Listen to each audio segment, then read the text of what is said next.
Welcome to the NC Spin After Spin. We want to ask our panelists, what do you wish you'd have said on last week's show, but you didn't? Chris Fitzsimon, we'll start with you. Well, we talked about the folks not filing for office for the General Assembly, not running again. It's not so much the numbers, but it's who it is. Senate Rules Chair Tom Apodaca, Finance Chair Bob Rucho, Speaker Pro Tem Paul Stam, and other key leaders. What I find fascinating about that is not just the effect on the election, but what the short session that starts now in April will be like, and how will it be difficult for Tom Apodaca to be an enforcer when people know it'll be hard to get retribution the next time, and that the primary election's already over, and what role will Paul Stam play in his last session, who still thinks he has some things he wants to accomplish. So I think this changes when key leaders have already announced they're in effect lame ducks.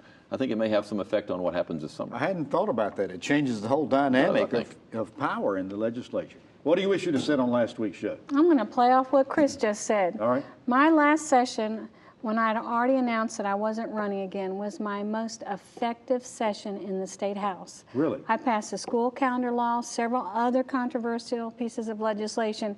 It's like I was neutered almost, and I wasn't a threat anymore. So it was easier to work with different factions. So I actually think that some of these folk are going to see their most effective session ever. Interesting.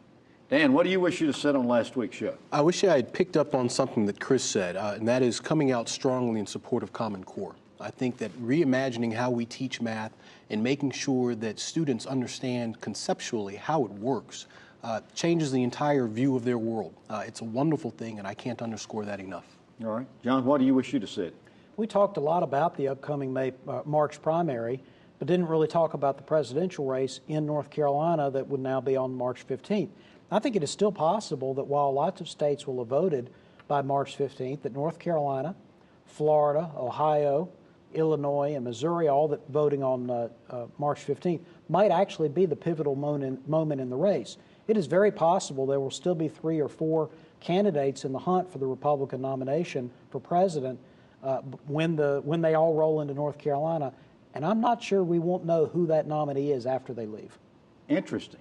I think it's so we could be a bellwether state. Because it's not just us. There's so many big states that vote that day, and all but North Carolina, those are winner-take-all states. So whoever takes the majority vote in Florida, the majority vote in Illinois, will get all those delegates.